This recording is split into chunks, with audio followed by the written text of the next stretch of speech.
What is up, all you peeps? Welcome back to the Esports Rewind podcast, your weekly podcast for talking about esports and game things. Hope you're all doing well, and welcome, Hunter. You ready to read these comments? I'm so ready to read comments about game things. I love game things. We also love Drayden. He says, you guys streaming would be awesome. I would watch them just like I watch all your clips. Thank you, Dre.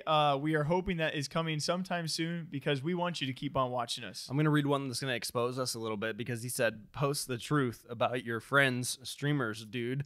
To which I have to say, we don't have any streamer friends. So I don't know who you think we are. I think that's probably a reference to, you think Zlander? I don't know, maybe. But we're not friends with anyone. So yeah, we don't have any friends besides each other. So we hope you guys all enjoy, and let's get right into it. Some of the bigger news out there this past weekend, which, 100 Thieves continues to do some crazy things out there. We had some hints in the past several times of Lil Nas and 100 Thieves. I think it was back to the Satan shoes of Nadeshot. I know I'm missing a few things in between, but also him leaking the picture of him and Ray. What you called was going to be some sort of Worlds thing. We found out this past weekend was certainly a big Worlds thing. So it was a massive video. If you guys didn't see it, it was a video with Lil Nas that combined two of his songs and then also just heavily featured everything 100 Thieves. It opened with our boy Jermaine dancing, just like grooving, which was hilarious to me. I was already sold as soon as I saw that. We got to see all these great shots like Ray sitting in her throne with an axe, which is hilarious knowing how small Ray is.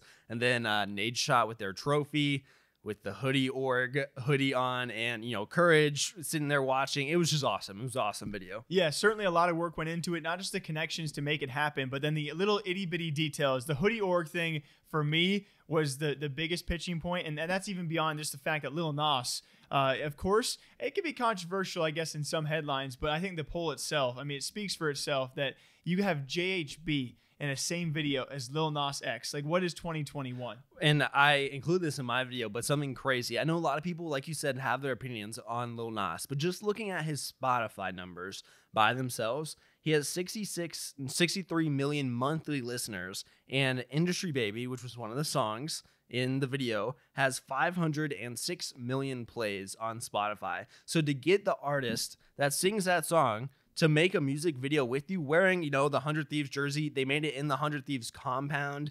It was heavily featured 100 Thieves, obviously, is incredible and such a great crossover. Yeah, a great crossover. And especially for me, like looking at the more esports aspect, the hoodie org thing going full circle. I think it's been probably close to a year. I don't even know when it first began, right, from Hastro and Envy calling it, he wants to do more than just sell hoodies.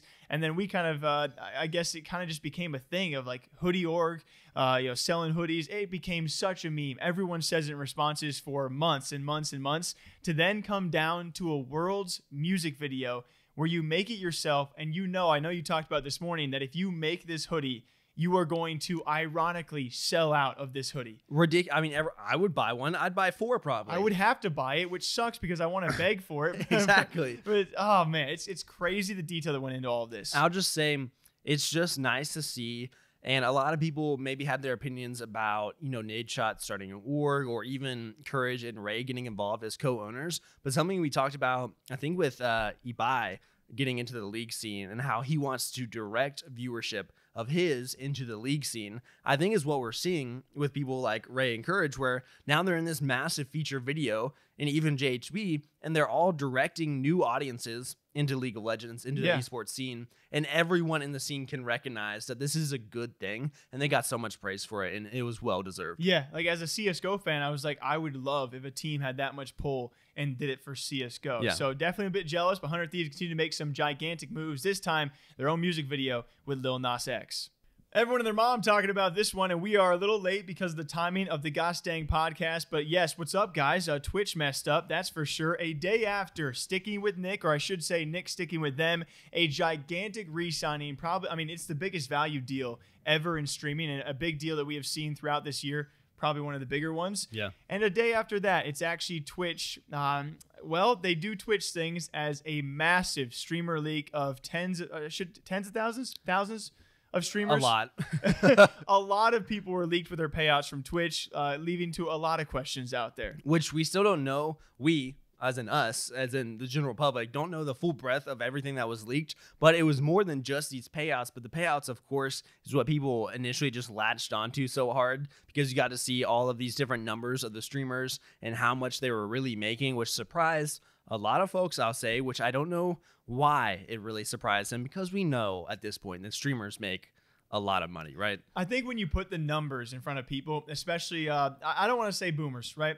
But I want to say more mainstream people, when you really, because those are the people that aren't going to be willing to go to Hassan's stream or XQC stream, or anyone who has a streamer account that is viewable, like Nick Merckx, right? Those are the people that aren't going to go that far and do the math and like, oh, yeah, they probably make millions. But then the numbers are just slapped in front of them in a leak form, and they're like, like, even though we all knew that a lot of your top streamers are making good money, I think when you really just put the number out there, it kind of just really solidifies the fact that they're doing really well. Yeah, and I think something that, because I don't want to harsh on that too much, but something that you covered after that was we saw all these lists of how much people made. There was a little mystery person in there who who wasn't actually named, and it made people wonder, like, who could that possibly be? Yeah, who could be near the top 10 of gross earners from 2019 to 2021, but was the only one not named in the leak? I'm glad you brought it up, because if you match up user IDs, supposedly that would be Dr. Disrespect, which we're curious. I mean, we're not legal guys, all right? We're dum-dums. Do we look like legal guys? Do we look like motherfucking legal guys? But yeah, you have to wonder, with this big of a leak, can any of these Twitch streamers use this to leverage out of their contract, or to, you know, are they going to sue Twitch? I highly doubt. But there might be a few streamers who are like, I want to jump ship. If this gets me to jump ship to YouTube earlier when I'm waiting for an offer, who knows? And especially the legal battle that we presume that Doc is in against Twitch, anything helps. So you got to imagine his team, when they saw this coming, they're like, again, maybe it's ammo for him, maybe it's not. It's a little bit weird, too, when you talk about that, because the streamers themselves can't talk about it. They can't even address it, because in their contracts, they can't talk about how much they're making on Twitch and how much Twitch is paying them out. And so it's funny now, I say funny because I'm not involved, but funny to see, oh, well, I can't talk about it, but Twitch just leaked all this information, you know? Yeah, right? I do not earn $10 million per year. I do make a lot of money, and that is the truth. I do believe, even though this has been leaked, that I am still contractually obligated to keep my exact amounts private. So I'm not going to confirm what lists are accurate, or if they even are. But what I will say is that there is a big list going around with astronomically high numbers for creators, and that list is not accurate. And then Twitch later confirming the breach, and everyone's like, no way. Right. How'd you know? And so it's a very weird situation where streamers, instead of talking about it, streamers just name themselves by their numbers. If you guys watched any stream or go to LSF, it's like streamer number 6 talks to number 39. It's just really funny stuff. And a quick little, just so we don't, again, go on about this too long, some topics crushed into there that all happened because of this leak. One, I'll say that we saw one of the funniest things, which was Jeff Bezos' face being plastered all over Twitch, much around this which was likely because of this Twitch leak. And then there was something else. I believe I blanked on it now. So what do you think about Jeff Bezos? I'll keep on talking, and hopefully you can spark into your memory, because there has been so many things, and this is one of our favorite subjects to talk about. So yeah, Jeff Bezos' face showing up on a bunch of random games, and I can tell. I got it. You got it. So the other thing that people freaked out about was this quote-unquote do not ban list that went around. Oh, yeah. That we saw some code, and we saw a couple of names. Like, I remember Tyler 1 was one of the names, and beside it, it said do not ban like Escalade or something like that, which people freaked out over, because it was like, okay, are there some people that aren't allowed to be banned on Twitch? Is that some like severe preferential treatment? And so getting to see all this stuff leak out, which again, we ended up finding out that wasn't the case. It was just they were getting mass reports back in the day, and so it had to be escalated or else they'd auto be banned. Yeah. But all of this information that's coming out slowly, you have to wonder what else is going to come out, how is this going to affect things, and just what's going to be revealed. I think there was also like employee training, like a little simple PowerPoint that was leaked. So you have to, I mean, there's people saying that it's not going to stop, but also like to what degree is there anything that's actually valuable coming out of this? One last thing I'll leave it on was the common go-to is 125 gigabyte leak, and we still don't know why Doc is banned, right? Like, give us some actual actual good stuff out there. But streamer payouts were a massive leak, the biggest leak I would say we've ever covered from Twitch, and we'll see what is out. You finish this one out. We see what else is out there. Until next time, guys. Another topic that I'm actually going to pair with one that we haven't talked about yet, but we did talk about one last week, that being the most banned maybe streamer ever on Twitch getting unbanned suddenly, which was one of the wildest things I've ever seen, because I don't know about you. This guy's name is Hyphonics, who actually used to be an old school RuneScape player who you didn't recognize, but you would recognize one of his roommates, I think, that being Alfie. If you remember that name, so he lived with Alfie. And he has been banned at this point 9 times on Twitch, which, I mean, have you heard of anything like that before? Now, I'm sure there's someone out there, but in terms of, I mean, that's got to make him at least top 5, right? I've seen the 3s, the 4s. Amaranth just got her 5th. XQC, I think, is up there with a few, if not 4. So yep. Simple has, from CSGO, has a few, maybe 4. And I think 3 of them within the same 4 months. So you hear every now and again of like, whoa, naughty, but 9 times. Right. And this was a guy who also, not only is it 9 times, because sometimes you'd be like, oh, like 9 little slap on the wrist, you know, maybe a day, a 24-hour ban, a week ban, something like that. But this guy has been, quote unquote, permabanned, banned indefinitely, according to Twitch. That's what they told him, twice at this point. And so he was banned for a total of 3 years. He got banned for 1 year, I think in 2018 to 2019. He came back, then immediately got cut off again for 2 more years, and then recently got unbanned. So it leaves you questioning, you know, what is a permaban at this point, according to Twitch? It's just confusing. So everything's really scuffed, but bear with me. Now, what I want to focus on doing, because I know a lot of people are probably asking the question, what I'm going to be doing now.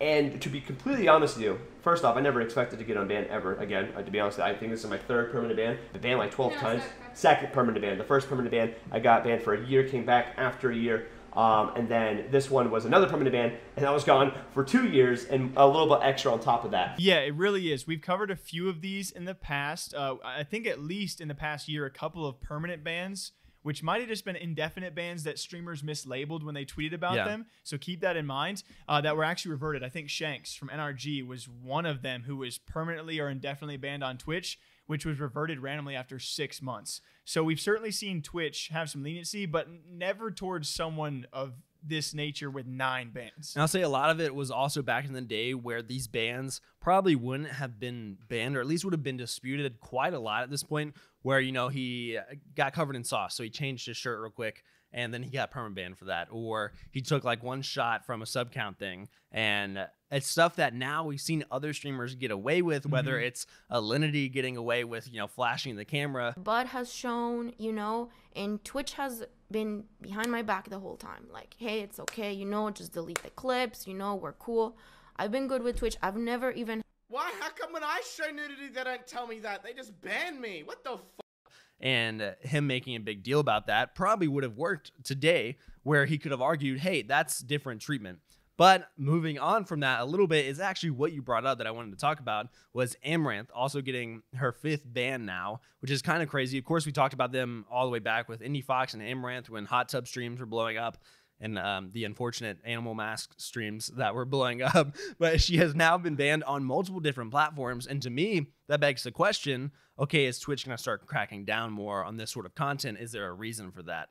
I mean, personally, I don't think so. What we've heard so far, I think, is at the point of us recording, she's set to be unbanned tomorrow, which I think would make it another 3-day. Right. I think I'm trying to think of when we tweeted this out or whatever. I think it might be 7-day max, but I think it's another 3-day ban. So, I mean, to what extent are you worried if you're Amaranth? You've talked about her multiple sources of income. I think she's going to keep on doing what she's doing until there's a real big slap. And there's never been a big slap. She's never received more than a 3 or 7 day. I don't even know if she's ever received a 7-day, but with 5 bans, usually the thing being is escalation, right?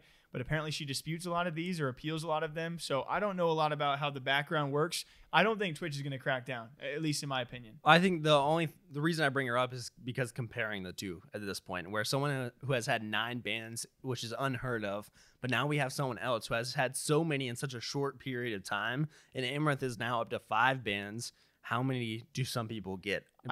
This is like a guessing game with Twitch. Yeah. I just think they do. Hey, you know what? This is my opinion. I do. And it's not, I'm not even going to be a crazy one. I think Twitch treats some streamers differently than others. Yeah. It's very obvious. Like we talk about Forsen as a common example. All right. That's a guy who does things that, you know, if you're a streamer with a bit less of a band background, or if you're just a different streamer, you might get treated a lot differently. He has been slapped with some heavy bans for some incidents that I don't think he did on purpose, and were actually just kind of miscalculated by Twitch on their end, or mislooked into. So there's a lot of things when it comes to this. Obviously, for Hyphonics, after 9 bans to now be back on, or he's not going back to Twitch, right? But he was unbanned. Right. So I think he's doing a little bit of a mix because he blew up on YouTube, right? He has over 500,000 subscribers on YouTube. But now on Twitch, he's going to do like 2 days a week or something like that. But he did bring up, now I can finally work with people again, like in the old school RuneScape community. That he doesn't even play anymore. But he's like, I can finally work with content creators. But I'll just end it with, it just begs the question now, I think for us, of what do bans even mean on Twitch? And people who have been permabanned twice are now unbanned 9 bans, and then people like Amaranth continue to get 4 or 5, maybe I imagine a 6th one coming up at some point. What do you know? I don't know, but you have to imagine, and it just begs the question: what is Twitch doing? Yo, Apex viewers, what's up? We got a great story out there for y'all. I was so tempted to do a video, but I can't even play the clip that was actually shown all over Twitter from a man I believe might have been in Vegas. I reached out to confirm on this one and was told some funny things. Apparently at a nice little club, it might be in Vegas, might be somewhere else, expensive club, when you and me get bottle service all the time. Yeah, all the time. You know us. We just love bottles. We can definitely afford bottles, but it was actually someone in a club who got bottle service, one of the many clubs out there that actually give you the signs. The girls come out, they bring out a sign and some fireworks or whatever, the flares going off, and all of a sudden we see in this short clip that went viral, this guy in a club, freaking crowded as ever, on the sign he has, looking for 2 in Apex ranked. And the crazier part about this is the fact how much was paid just for that sign to be put out there. I don't even know that number, so you'll have to, if you know it, you'll have to tell me in a minute. But I think I relate to this guy on a spiritual level. I mean, at this point, if you play Apex and you're solo queuing in ranked, it is one of the worst things ever, which is probably true of most games, solo queuing and any ranked kind of queue. But with Apex especially, because you're so dependent on your 2, other teammates, I just have to imagine that guy, he's going out, he's getting drinks, and all I can think about is like, he played his last game in ranked before he went out, and he was so pissed off about it, his teammates. And he's like, you know what? I'm going to make this sign. Dude is just toasted, and they're like, I thank you, sir. And he's like signing the freaking credit card thing. And they're like, what do you want to sign? He's like, freaking look for 2 Apex ranks. They're like, what? And it's just so funny. I did reach out. And so I was trying to look up the club and stuff. And at first saw it was a minimum $500 per bottle. You see 4 bottles in the picture. Right. I reached out to confirm. He told me the alcohol it was. And we're looking at $1,800 a bottle for 4 bottles. So Mans, or his group, spent $7,200 and let him put that on a sign. And everyone in the Apex community, the pro players, the community, were like, oh yeah, that's me. I feel that, that's a vibe kind of thing. So it's great to see a nice little short story out there. It's great to see people are still making a lot of money and willing to spend that money to find some people in Apex ranked. Another short one out there about making lots of money, which we do love to talk about. And I know we talk about it every single week, but it's just fun. It's fun to see a lot of creators out there doing incredibly well. And one of them is Rae. She is not just outselling at times. Again, her drops are very limited. They only come every once in a couple to 3 years or whatever it might be. But she's not only outselling or rivaling that of 100 Thieves and FaZe, but she's outselling probably every esports org out there with their drops. There are a few that do really, really good numbers, obviously. Yeah. And this is a very different circumstance, but I'm trying to compare it for an esports audience. As her latest drop, now a week or so back, the first 24 hours, she talked about 20,000 orders, which in itself was insane. And we reached out to HacksGG. They gave us an estimate of this being $80 per order. I was corrected later on from a source I cannot disclose and told $100 per order was the actual. She has now updated us and said she had 40,000 orders in total, which, Hunter, if we can do basic math and put those zeros together, means Rae gross. All right, a lot of expenses probably. Rae's not gross. Don't say that. Frick. That's why we don't do live shows. Rae, in gross revenue, apparently close to $4 million off a 1 week drop. I mean, nuts, you have to be impressed at a certain degree, especially when you look at someone like Rae and look at where she kind of came from as a content creator, which I think is why she's so successful like this and why she can sell so much, is because she's been around for a long time, right? Yeah. She's been in a lot of different scenes and streaming for a long time. So she has that kind of fan group's not the audience. Wow, audience was the word I was looking for. Like us, who is probably around our age, 20s, 30s, people who were, when they're younger, were watching her. And now she also is a genius and ended up in the friend group, with OTV and with Corpse and Saikuno, all these people that Gen Z just absolutely loves. And so she has people who, of their own money, are buying the merch, and other people are like, Mom, Dad, please buy me this. Yes. And so now we see the results of that and the results of what her audience is. And it's, 4 million. Is that what you said? Yeah. Crazy. I mean, at $4 million and 40,000. I mean, you just, for someone out there to commit $100. I mean, that's a lot of money for anybody, especially to a creator for some merch. I just love to think that there's probably some mom or dad out there who bought this for their son or daughter for like Christmas. You know how your parents buy gifts ahead of time? They're like, oh shoot, Timmy, I tried and it sold out, and then they show up on Christmas with that. But yeah, it's crazy to see because we've seen so many orgs talk about their numbers and selling merch. To see an individual creator out there do so well financially, you're talking about GameStop to selling $4 million in merch within a 5-year span, or it could be a bit longer, it could be a bit lengthier than that, right? Within the last 10 years, you just never know what you can do in the future. So it should be motivation for everyone out there in the gaming space to keep on going. Someone like Ray is an iconic example of you don't know what your future might hold. Very lastly, for all of you guys, and probably the biggest story, but hey, esports news is a struggle sometimes. Certainly the biggest news for esports this past weekend is at the biggest event of the entire year, that being League of Legends Worlds. We have Riot Games now suspending Mao On, and I think I might have pronounced that correctly, a member of Beyond Gaming, for giving insider information supposedly to an outside figure. Which right away, your first reaction? Well, my first reaction is I can't help you with pronunciation because I am the worst at it. So I mean, if we're pronouncing it wrong, we'll just encourage each other. If we pronounce it both differently, then maybe one of us is right.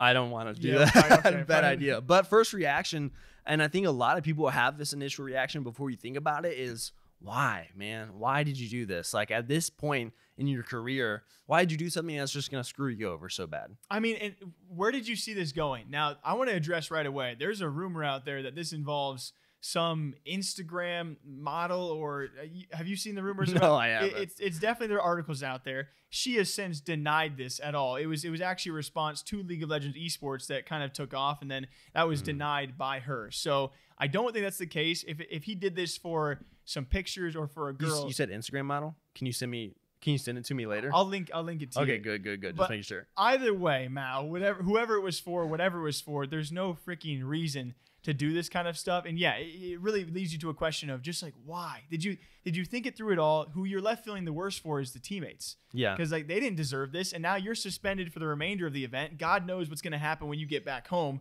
because I assume Riot's not going to stop there. Right. We've seen a lot of stories like this too. It's difficult to talk on because we don't know the situation and we don't know what exactly has occurred maybe in the scene and who is making, what kind of calls. We've seen teams pressure certain people in the scene. We know in some amateur leagues that betting is really common, and there's a reason for that, right? And so you have to imagine there's something. I mean, I just want to hope at least that something was going on. And even you saying that maybe a girl was involved makes it click a little bit easier in my head, because we've seen people do ridiculous things for girls too in the esports scene. Yeah, and again, I'm not saying there's any validity, because that was obviously denied by her. But yeah, I mean, even the coach coming out, and there was a good explanation out there, a summary of the events, and there could even be potentially, this is going to require further investigation, right? There could be another player, there could be another staff member involved. You're left for now feeling really bad for the teammates and the staff that have to somehow replace him. And yeah, it's an incredibly sucky situation, which, I mean, if you really think this through, if the bet does not go the way that you advised it, who's to stop the person you gave the information to from sharing this? Right. Like if you don't follow through with what you said you're going to do, this was allegedly for picks and bans, so not throwing the match necessarily, but it's a part of a match fixing investigation. Who's to stop that person from saying, dude, Mao, you didn't do what you said, screenshot, Twitter, exposed? Yeah. There's no, because I mean, I imagine as you can anonymously leak that stuff no matter what. It's not going to fall back on the bettor. You're playing a dangerous game there for sure, because you're likely to get caught one way or another. But also, I don't know. It's just a tough situation. I'm sorry. I don't have a great way to talk about it, because then you say, okay, well, it's just picks and bans, but he probably in his head was like, okay, that's not that serious, you know, like that's not that bad. I don't think I'm screwing over my teammates that much. I'm just, you know, leaking what picks and bans are going to be, which would help other people, you know, depending on how they play around it, and they can plan for those picks and bans. Of course, I'm not downplaying that at all. But when you add in the fact that this is during Worlds and everything, which I think was maybe the first time we've seen something like this with Worlds. I haven't seen it before, but don't take my word for it. Well, that's all I was gonna say. I don't think we've seen it. At least we haven't seen it since we've been talking about League and Worlds. I and mean, so this is Forsaken level of Yeah. frick ups. You know, Optic Forsaken at LAN being caught cheating. Now I just want to know, like, what amount of, like, does it make it better if it was just like, oh, this is for a friend, like he'll make a couple $100, or does it make it better that, oh, I was offered 10 grand, you know? Yeah. Nothing makes it okay. Right. But I want to know the reasoning, because what is he making for a salary? What is he making for going to Worlds? And what was offered to him for offering up this little information? Like, I don't know what's better, right? iBuyPower back in the day, it was for a couple $1,000 worth of skins, maybe. It's like, was that worth your entire career being kind of inked a little bit that way? I don't know. It's a crazy thing for a pro to be suspended at League of Legends Worlds and face further investigation once home. What do y'all think about it? As per usual, hope you guys all enjoy the Esports Rewind podcast, your gaming and podcast esports. I just said that way out of tone, way out of out of tone, out of line. Oh, Who knows dude, at this point? I am so drunk. We will see you guys back here next week, same time, same day, with some other crazy topics. You want to tell these people goodbye? Goodbye. Okay. Bye.